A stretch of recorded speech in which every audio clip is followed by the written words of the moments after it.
Hey, so in 2024 and 2025, Manitoba Agriculture conducted a pasture forage survey with producers across Manitoba to assess the feed quality and mineral status of the sampled forages.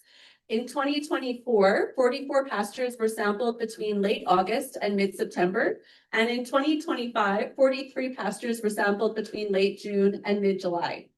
Pastures sampled represented continuous, stockpiled, and rotational grazing management systems, and forage quality varied, ranging from stockpiled forage to young regrowth, as well as tame, native, and grass legume pastures.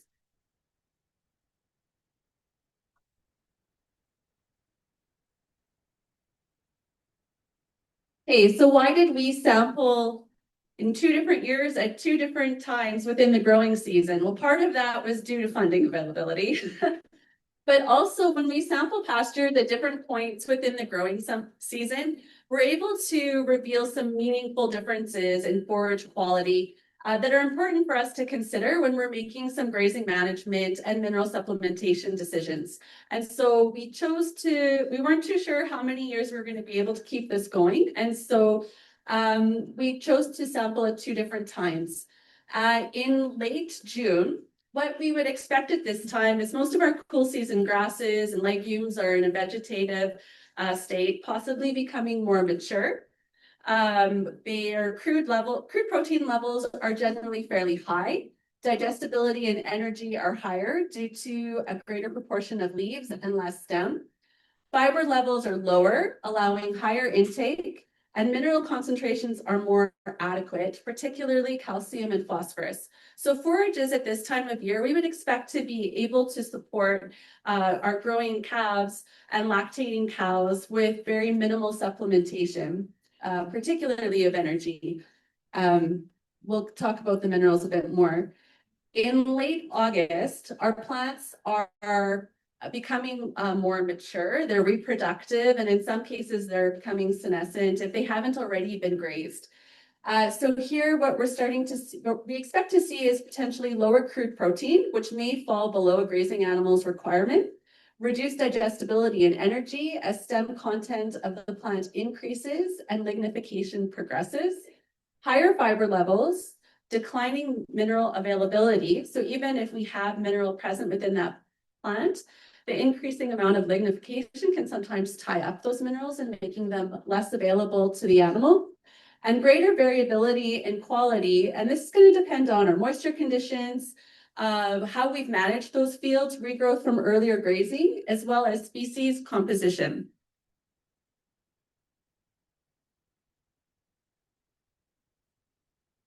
Another thing that we are comparing when we're looking at some of these samples is the effective pasture type on forage quality. So we're examining native grass pastures, tame grass pastures, and grass legume pastures. I'm not going to lie, the amount of scientific rigor that was applied to this work was not very strong. So we didn't, when we took our samples, after they were collected, for example, if we were in a native grass pasture, we weren't pulling out all of the different, legume plants and looking to see if we should be classifying that really as a grass legume. This is kind of an on average, that is the type of forage that this sample represented. So in our native grass pastures, we're expecting to see plant or forage that is a moderate quality. It's going to be more stable in dry, hot conditions, which was particularly important last year. They're more drought tolerant and persistent, and they have lower peak performance and improved pastures. With our tame grass, we're seeing higher quality in protein, particularly in the spring, but quality does tend to drop off fairly quickly after heading. Our yields are generally fairly reliable and they are responsive to fertilizers. In our grass legume pastures, this is where we expect to see our highest quality.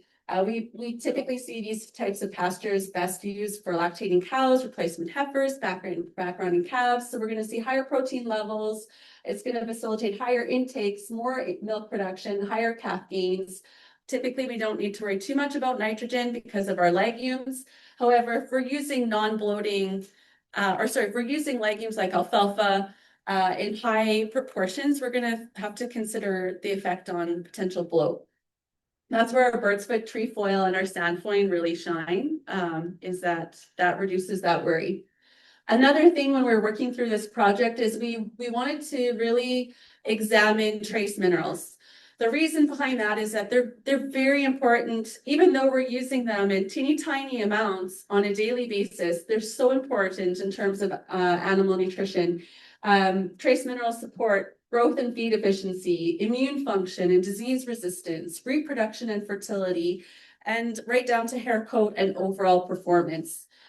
So we know when we're looking at these samples, we know that some of the different factors that are going to play a part on our trace mineral concentrations are going to be our soil mineral levels. So those really kind of are that baseline supply of the mineral availability for plant uptake, plant species, so grasses versus legumes, time of growing season, plant maturity, and environmental conditions such as rainfall, drought, and even dust. So here's the risk of using AI. I asked it to generate a picture of a cow with all the different trace minerals. It put sulfur in there. That's not a trace mineral, but sulfur analysis is not included on a general feed test. So when you're taking a forage sample or a hay sample and you're submitting it to somewhere like central testing labs, sulfur is not included with your other macro minerals like calcium, phosphorus, potassium.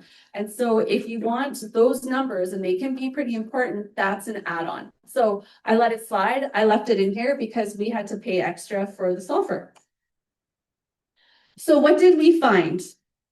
Sorry, I'm just gonna flip my pages here because I couldn't fit all of my numbers on the slide, so it's going to be a little too much. In the 2024 samples that were taken in late August, average dry matter content for all pastures was 39.2%, with crude protein at 11.1 and energy at 59.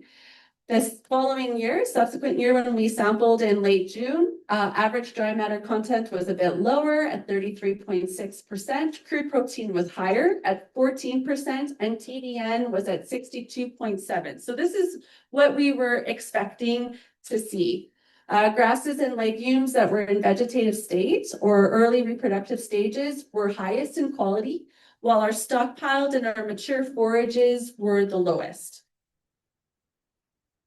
Okay, so we're going to take a look at energy.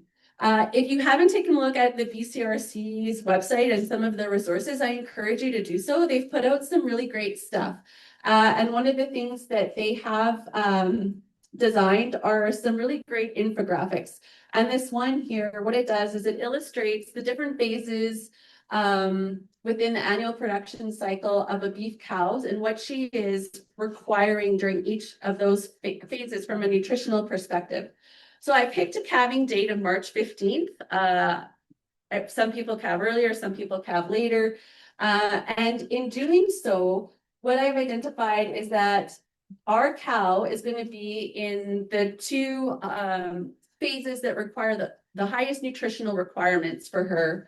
And that's going to extend from that March 15th calving date into September 30th. So her nutritional requirements are 11% in terms of crude protein for that duration of time, as well as 65% TDN. So she needs quite a bit of excellent nutrition for a prolonged period of time. So were our pastures able to support that? In 2024, 16% of sampled pastures met a TDN requirement of 65%, whereas in 2025, 26% of pastures met a TDN requirement of 65%. So these slides are pretty busy, I understand that, but what I wanted to do was just illustrate the average TDN that we were seeing for the different categories of grass, so native versus tame versus grass legume. I've got the number of pastures that were sampled, our averages, and then our ranges. So we see that our grass legume pastures had the highest percentage of TDN of all of the pastures. And we're looking at some, interesting ranges sometimes with some of the different samples. In terms of protein, so remember, we're looking for that 11% extending from March 15th to September 30th. In 2024, 36% of our sampled pastures met a crude protein requirement of 11%. And in 2025, 63% of our pastures met that requirement. So again, what we were thinking we were going to be seeing, better crude protein earlier on in the year. And in 2025, all but one of our grass legume pastures met that crude protein requirement of 11%. So you could see that we were good in 2025. In 2024, we were shy in that native grass, but for the most part, we were sufficient in tame and the grass legume pastures. Okay, so we're going to go on to some of our macro minerals. Calcium and phosphorus. So what I've done here is I've got two charts. The first one, the top one is going to illustrate your calcium and phosphorus requirements, and the bottom is letting you know what we saw. So our calcium requirements when our cow is dry and pregnant, so that would be later into the fall after she's weaned her calf, are at 0.18%. But earlier within the year, when we're probably just putting her out to pasture and she's got that calf output and she's lactating, we're looking for higher percentages in both calcium and phosphorus. Both are at 0.27%. So in 2025, 95% of our pastures met grazing cattle's highest calcium requirements. Only 26% of pastures met their highest phosphorus requirements. This isn't something that shocked us. Phosphorus is one of those minerals that tends to be the most limiting in forages. And phosphorus is a big one, right? It's important for feed efficiency and growth and reproduction.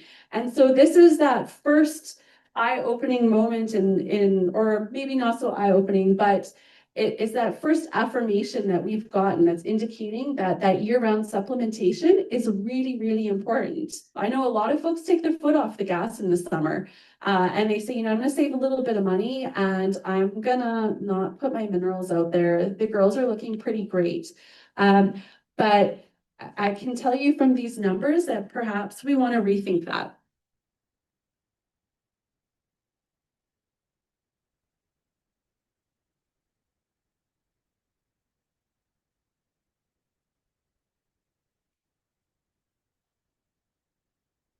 Okay, moving on to sulfur. Why does sulfur matter?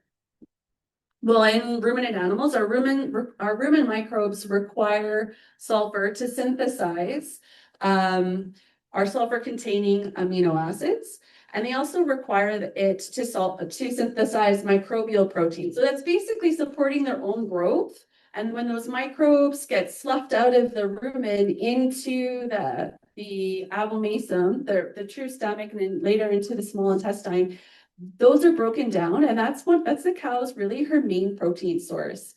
So we need the sulfur for that. We also need it to support just basic microbial function within the rumen, and so which is supporting our fiber digestion and overall rumen function. What we might notice if our sulfur is deficient is reduced forage digestion, and also a lowered feed efficiency and performance. So the thing about sulfur, while we need it, if we get it in amounts that are too high, it can become problematic for us and for our cattle. So we're looking for, cattle have a sulfur requirement of 0.15%. Okay. But their maximum tolerable dietary sulfur, or the maximum tolerable dietary concentration, of sulfur is going to be dependent on what we're feeding them. So our animals that are fed a high concentrate diet, so we're talking, 85% grains in their ration, they can tolerate lower levels of sulfur, so 0.3%. Those animals that are on higher forage diets, so at least 40% forage, they're able to tolerate higher levels of sulfur, about 0.5%, before we start to see problems like the triggering of issues like polio. Okay, so polioencephalomalacia in cattle, it's a neurological disease. And it's caused sometimes by having too much sulfur in the diet or not enough thiamine. And what happens is we actually see degeneration of brain tissue. It's a tough one to come back from. We see it more often in feedlot cattle, young calves, and those animals that are being fed diets that are high in sulfur, like DDGs. When we combine that with water that is high in sulfur, we almost always see some problems. So it's one to keep your eyes open for. So acute sulfur toxicity symptoms include diarrhea, muscle twitching, that hydrogen sulfide odor in the breath, shortness of breath, inactivity followed by death. So encephalomalacia. Some folks will say the cattle, they can tell they're not doing well because they stop moving around and they stargaze. So their eyes kind of look upwards and they're looking up at the sky. They don't see well at this point. And so you really want to get in there, call in the vets and see if what they can do to hopefully intervene. Another thing about having too much sulfur in the diet is that it interferes with copper absorption and utilization. And so that is going to lead to poor performance, reduced reproductive efficiency, and depressed immunity within your herd. So what did we find? We're looking for that 0.15%. 80% of all of our pastures sampled met or exceeded the grazing cow's sulfur requirements. We expect to see higher levels of sulfur in our grass legume pastures just because of the higher content of protein in those legumes. All but one pasture in the interlake met the cow's sulfur requirements. So we are not short on it here. So when you talk about sulfur, it seems like you should follow that with a conversation about copper.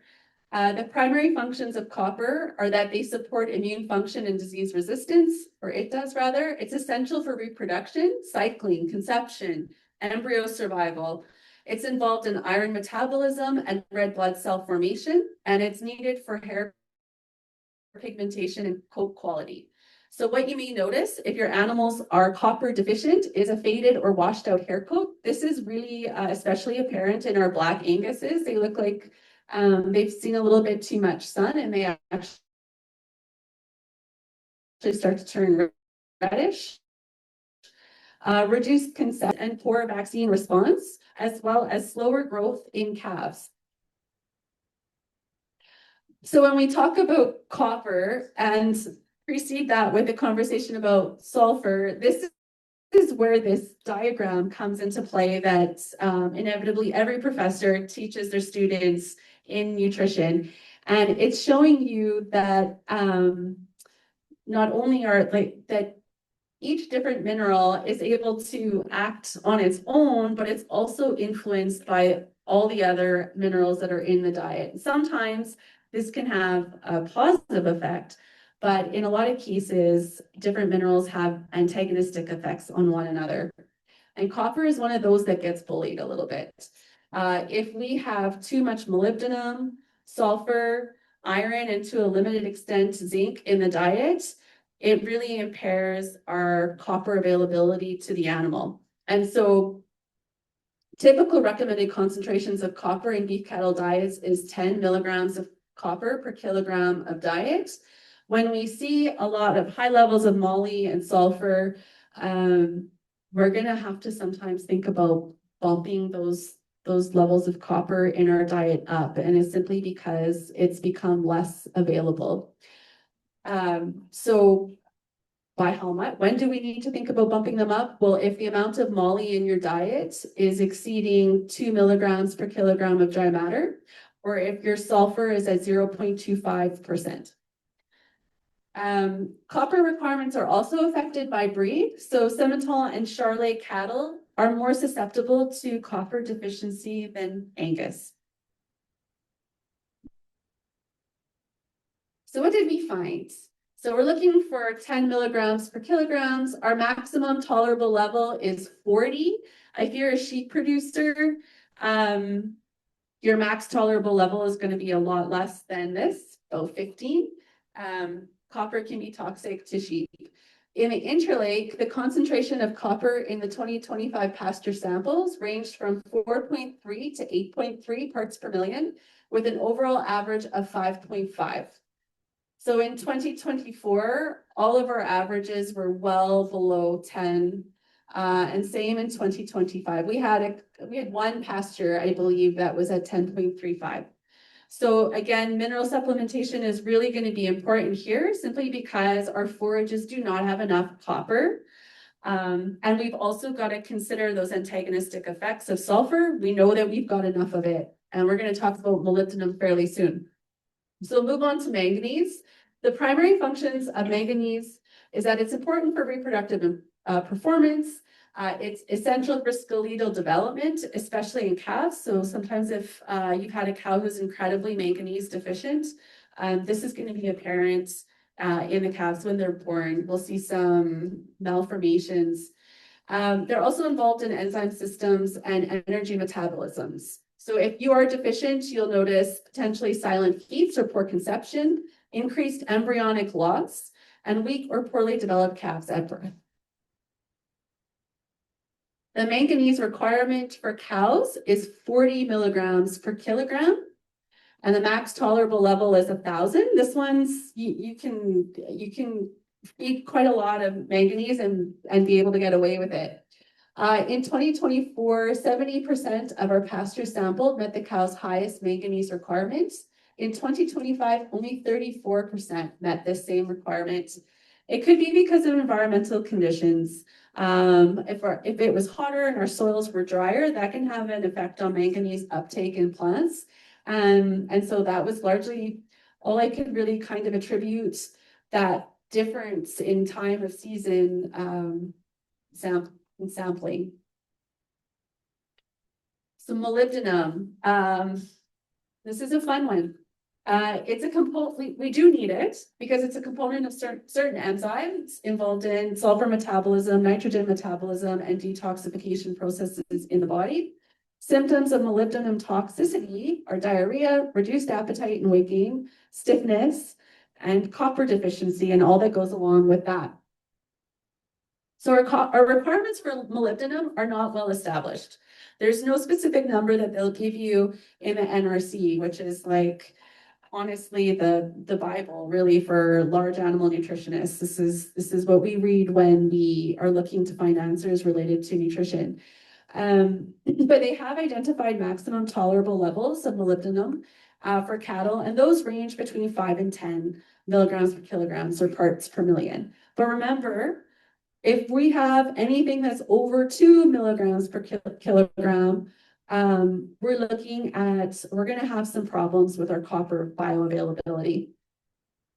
In the interlake, the concentration of molybdenum in the 2025 pasture samples averaged 2.3 parts per million with a range of 1.1 to 3.3.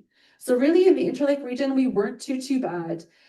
There was a couple of samples that I took out closer to St. Anne's, out in that southeast part of the province, and we were ranging closer to 10. It's a tricky situation, especially with the farm that I was working with there, because we were working with sheep. And so we have molybdenum having a big effect on copper nutrition. And with sheep, we walk such a tightrope, right? Because we want to make sure that we have enough in their diet. But if we have too much, they're going to keel over. And so these can be really tricky issues. And so it's important, you know, in instances like that, to actually sometimes get those trace minerals analyzed in your samples. The last mineral we're going to talk about is zinc. This one's an important one. Zinc is critical for immune response and wound healing. Important for hoof integrity and skin health. It supports reproductive hormone function, and it plays an important role in the lining of the rumen. What producers might notice if it's deficient is an increased incidence in foot problems. Sometimes when you skip out on the mineral in the summer, you'll notice that your animals go lame a little bit more easily. Rough hair, coat, and skin lesions, poor immune response, especially in stressed calves, reduced feed take, feed efficiency, as well as growth, and decreased reproductive performance. So the requirement of zinc for cattle is 30 milligrams per kilogram. The max tolerable level is 500. So in 2025, oh, that's just right where I don't want it to be, and I can't remember off the top of my head. Oh, so in 2025, 27% of our pastures sampled met the grazing cow zinc requirement. In the Interlake, the concentration of zinc in 2025 pasture samples averaged 22 parts per million, with a range of 13.8 to 38.95. So for the most part, our forages are not capable of meeting the animal's zinc requirements on their own. So in summary, mineral supplementation on pasture is very important. I know that inconsistent free choice consumption can sometimes make this difficult. Placing mineral out regularly will encourage consumption. Palatability increases when the mineral is fresh. Mixing it with salt can sometimes entice cattle to want to eat more of it because they have that natural affinity for salt. However, if salinity is an issue on pasture, this might not be the best strategy. We want to use mineral tubs with covers that help prevent weathering, and we want to be sure to monitor intake. Another thing that I didn't put up here quickly is that if we know that we have high levels of sulfur, we have high levels of moly in our forages, in our waters, sometimes just throwing out that regular mineral might not be enough to overcome those antagonistic effects.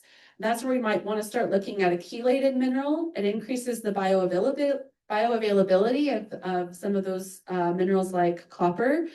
Usually a 30% chelated blend will do the trick. There's also folks who've had to go to using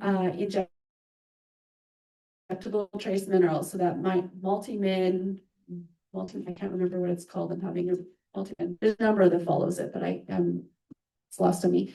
For this one, definitely chat with your veterinarian about its use, just because you want to make sure that you're not supplying too much of a good thing, right? So that is pastures. I'm going to keep clipping. Okay, water. In large animal nutrition, water is often referred to as the forgotten nutrient. But it is absolutely essential in beef cattle production. It constitutes roughly 99% of all of the molecules in the body, and it contributes to approximately 70% of the animal's overall body mass. For livestock to be able to maximize their feed intake and production, they require access to water that is both of good quality, the sufficient quantity, and it helps when it's palatable. So on a hot summer day, our lactating cows can drink upwards of 60 liters. If we have water quality issues and they're drinking this much of it, we're gonna start to see some health problems. So it's good to have a good understanding of what your water quality is. In 2024, a total of 39 water samples were collected from pastures across the province. The water samples came from 17 dugouts with direct livestock access, 4 fenced dugouts, and 18 wells. In 2025, 49 samples were taken, and these came from 20 dugouts with direct livestock access, 2 fenced dugouts, 25 wells, 1 creek, and 1 slough. All samples were analyzed by ALS labs in Winnipeg. So what did we see? In 2024 and 2025, dugouts actually had the best water quality. The fact that most dugouts are recharged with fresh water, either as snow or rain, may explain their higher quality. Above average levels of precipitation were experienced throughout the summer of 2024, and dugouts were in really good condition going into the fall. Although 2025 was a dry year, and we did see water quality issues and quantity issues, particularly in this area, the water samples were obtained earlier in the summer, probably before the issues started to become a real problem. And that's why that may not be reflected in the data. So when we're looking at water quality, what are some of the measurables? One of them is total dissolved solids. And what it is it's just an overall indicator of general water quality. So because water is such an excellent solvent, it picks up impurities really easily along the way. And our total dissolved solids are comprised of inorganic salts, which are highlighted up here in this chart, and also organic matter that was dissolved in the water. Why does this matter? High TDS reduces water intake, and it can cause scours, dehydration, and poor animal performance. So how much is too much? We are looking for anything under 1,000 milligrams per liter or parts per million, they're interchangeable, is considered excellent. We can go from 1,000 to 3,000, and that's still acceptable. Above 3,000 parts per million TDS, animals are going to start to have that reluctance towards drinking. They may experience mild diarrhea, and we may see reduced performance and health of calves in particular. In Manitoba, we actually had fairly great TDS levels, so not too much to worry about. In the Interlake, our numbers spanned from 602 our average was 602 with a range of 241 to 1,180. So we're in good shape. Alkalinity, it's a measure of water's ability to neutralize an acid. It's usually expressed as pH, with readings of 7 being considered neutral. Anything below 7 is acidic and above is alkaline. So water with a pH below 5.5 can cause acidosis, tummy troubles, which will lead to reduced feed intake and performance. Anything that's nearing 10 can actually cause diarrhea and some lowered feed conversions. So in 2025, the average pH of water samples from the Interlake was 8.6, with a range of 8.2 to 9.3. And our ideal range is considered between 6 and 8. Some literature is 6.5 to 8.5. So we were, sitting fairly well here. Hardness really is a measure of the amount of dissolved minerals in your water, in particular calcium and magnesium. It doesn't have too much of an effect on overall animal performance. Water that is too hard, though, it can lead to limescale buildup on pipes, water fixtures, and heaters. So it can just really be more of a pain for you. And across Manitoba, I think it's been pretty well documented that we have hard water. So more so in some areas than others. But we're able to manage with that. The next thing we looked at were nitrates. So nitrates are occasionally found in groundwater that has been contaminated by manure or fertilizer. In dugouts and reservoirs, high nitrate concentrations are rarely found except following direct runoff from manure or fertilizer source. While nitrates are not very toxic themselves, bacteria convert nitrates to nitrites as a mid kind of compound before they're converted to ammonia, which the microbes use to make protein for themselves. Now, if the nitrates are converting to nitrite faster than the nitrite can convert to ammonia, that nitrite will be absorbed or diffused into the bloodstream. And what it does is it reduces the oxygen carrying capacity of your red blood cells. And so animals will experience a shortness of breath and eventual suffocation if we have acute nitrate toxicity.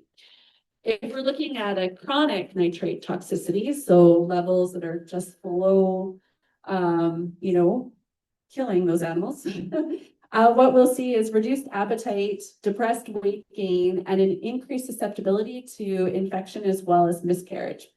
So recommended limits of total nitrates plus nitrates in water is 100 milligrams per liter as nitrogen.